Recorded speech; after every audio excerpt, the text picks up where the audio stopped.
Hey everybody, it's Master Gallengeist here, bringing you my review for the Apothecary Diaries Season 1 on Netflix. And I really enjoyed this show. I had kind of heard about the premise. I'm like, alright, let's kind of see how this kind of works out. And I kind of liked how it was kind of like House, but where you sometimes had kind of episode of the week kind of cases to explore and figure out what's kind of going on, but they all kind of link more into the intrigue and kind of build upon each other. So that way you don't just have one kind of thing that our character Mao Mao is trying to kind of figure out and everything, who is an insane character, by the way. She's smart as shit, but she kind of gets in her own way of trying to eat any kind of poison or whatnot, and I like that her thing is kind of like a cat.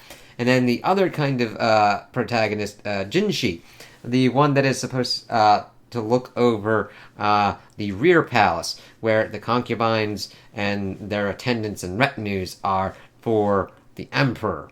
And there being these kind of four main ones, but we get mainly introduced in the beginning to Liuwa and Gyokyu.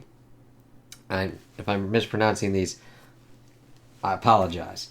But the thing is, Jinshi is supposed to be like the head kind of eunuch, but we learn that there's probably more to that than what goes on. And I'm definitely interested in continuing this and seeing where this story kind of goes. Because we see that Mao Mao's pretty much working at this brothel, the Verdigris.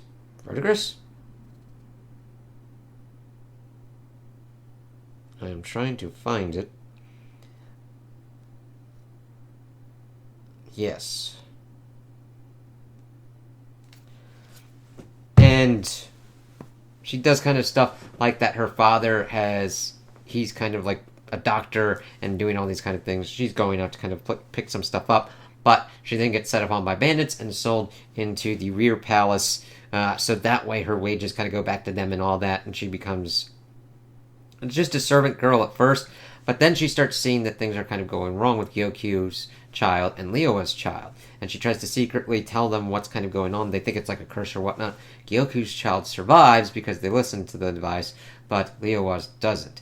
And this kind of compounds on it because she figured out that it was the makeup that was on the concubines and also then getting onto the children as well, killing the son of Liuwa. And how it kind of built on and how that stuff was then outlawed, but then it gets to that Liuwa was getting worse and worse, and we see that her ladies in waiting are still putting it on, and Mao Mao is like, you fuckers, and seeing her kind of go out off and ham on the one, it's just like, oh shit. And it really kind of helps to kind of delve more into her character, because she tries to hide herself very much, and even going so far as to paint freckles on her face and everything, and try and be as in the background as possible, because she just wants to kind of do shit with herbs and all that kind of stuff. But when she goes off and because it's her patient, and she's trying to fight and make sure that they stay alive, and seeing her kind of go off like that, and it's still kind of controlled. She's not going every which way, like hanging from the fucking chandelier, thunder cracking and tossing fucking tables out of nowhere. No. She's like, you are killing her, motherfucker. Get the fuck out. And because they're snickering and belittling her and trying to give their mistress all this kind of food that she used to eat, which does have nutrition, but is too hard on her digestive system because she's fucking dying. Holy goddamn shit. And seeing the relationship between Jinshi and Mao Mao is great, to the point where she's like the poison tester for Gyokyu, and she's like doing all this stuff, ooh, poison, and Jinshi's like fucking like forcing her to have like expellent, so that way she pukes the shit up and everything. And it's just like, oh god. Seeing her then also come to a nice kind of relationship with Jinshi's attendant as well, who has to watch over him, because you think he's just like regular head eunuch, but we start seeing other kind of stories that the one eldest concubine had a pregnancy and had a child, as well as it gets a little bit gnarly, like the emperor's this emperor's mother. And then the thing is, it is the person who adopted Mao Mao. And we learned that her father is not her actual father, but that he adopted her. He was the dude that was the doctor in charge, and she had had her child, but he had to go get pulled onto the higher status pregnancy. This resulted in her losing her uterus and shit, and it's just like, holy fucking shit. And her hair color is the same as Jinshi's. It's like, oh shit. So we've got the actual kind of like heir apparent doing shit in the background. He's doing all these kind of ceremonies and stuff. Mao Mao actually has to help him out because one of the cases leads to the potential killing kind of thing that would have killed him, but she got smacked the shit out of, and then also kind of got him out of the way before getting injured herself. And Jinshi's like, God damn it, what the fuck are you doing, Mao Mao? And his care for her is really kind of apparent, and it's mainly because she hates his ass because he's pretty as shit and doesn't fall for his charm.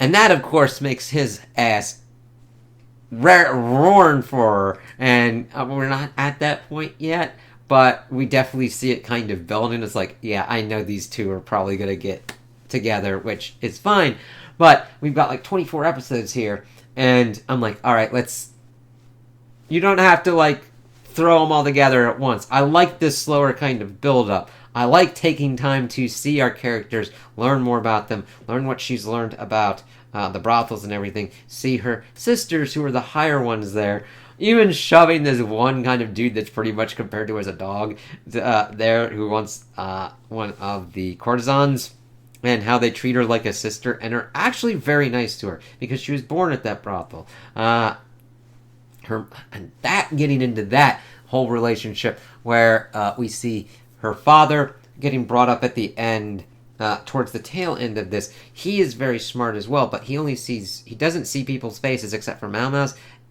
and her mother. And what the fuck is this? Oh, that. Let's see.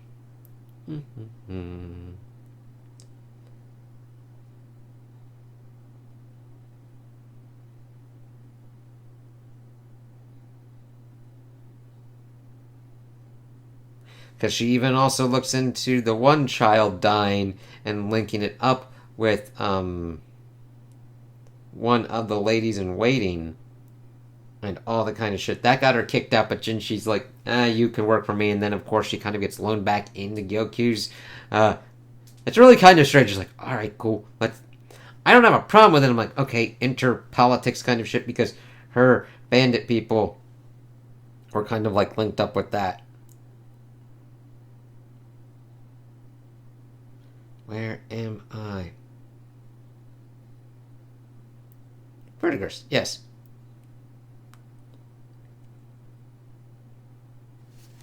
There's so much intrigue and shit, and I like them going into all the characters and also the concubines. They don't just feel like, oh, big titties. There are big titties going on, but most of them actually have character development just beyond that, which, thank you. Like, you get into Liuwa and what she's attempting to do, and Mao Mao actually teaching her about stuff and giving her kind of like brothel tips. Same with Gyokya. We see this kind of child one who had a reaction to honey, which linked up with the one kind of story of like, you have to watch out giving honey to babies, which is what happened to the one kind of child that died. It's like, oh shit, I know I'm going off on some weird shit, but her father being Lacon, seeing people as chess pieces. Feng Jian. Okay.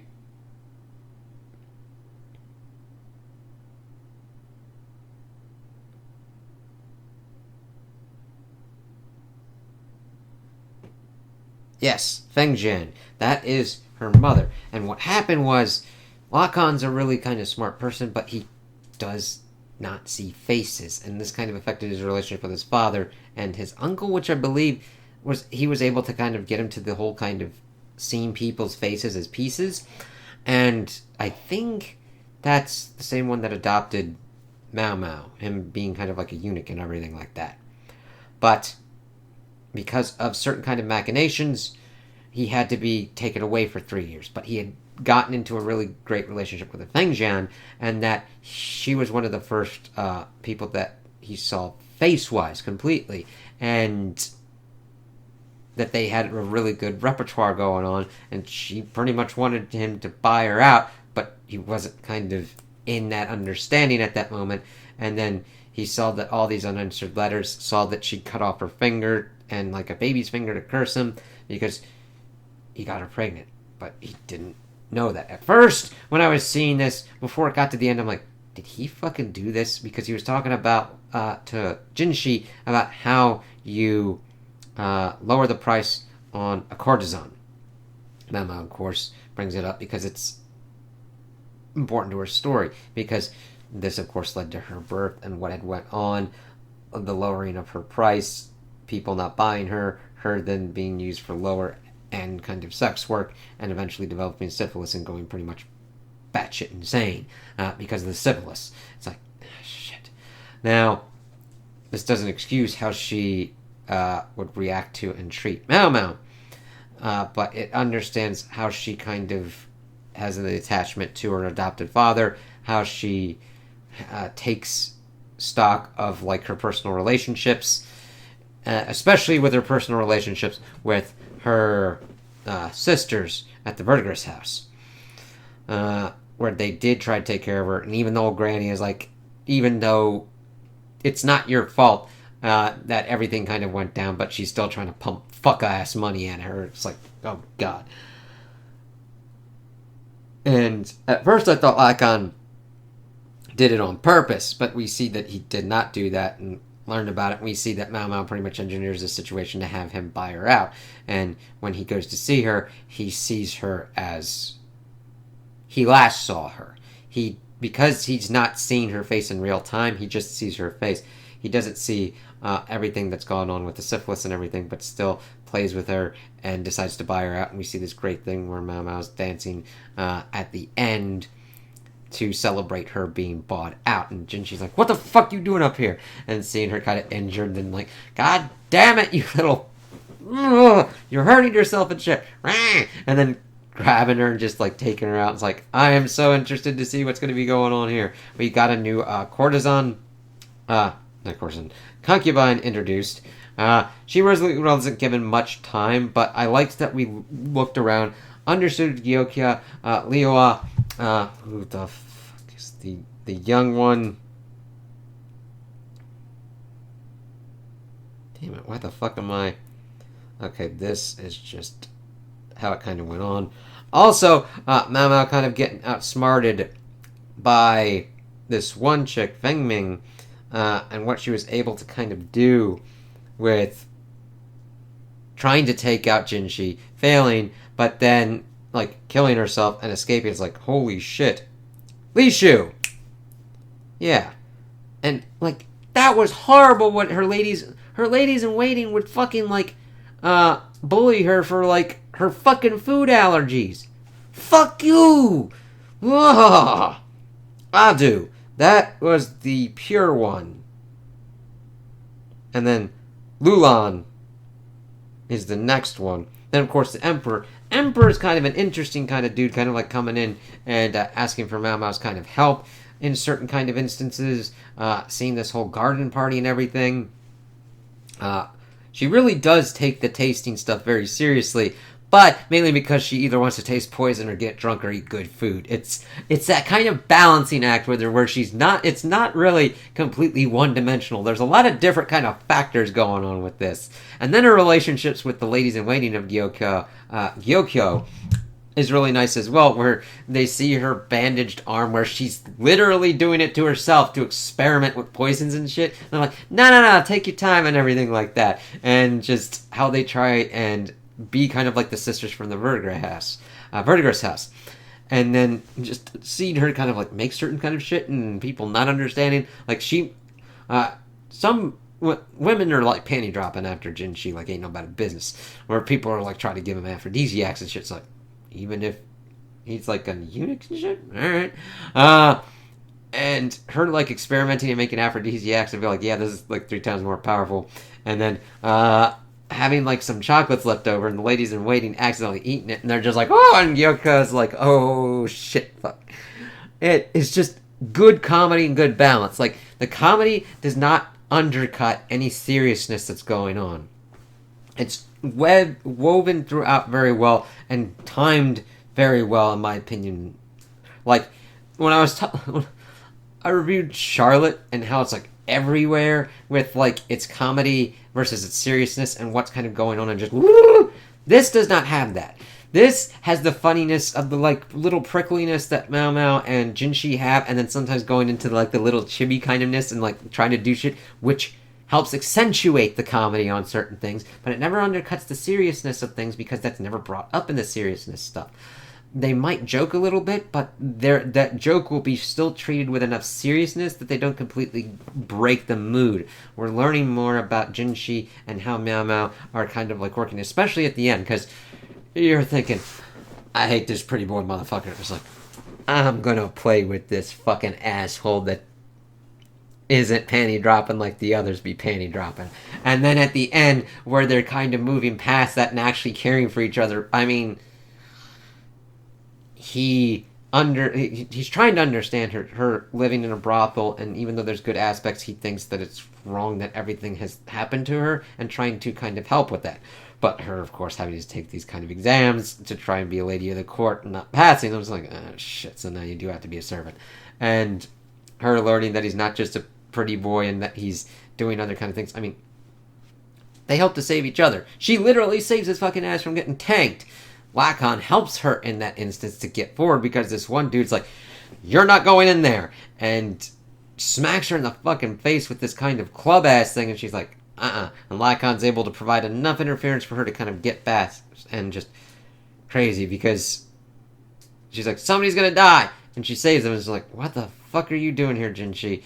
And Jinshi's like, what the fuck are you doing here? And it's like,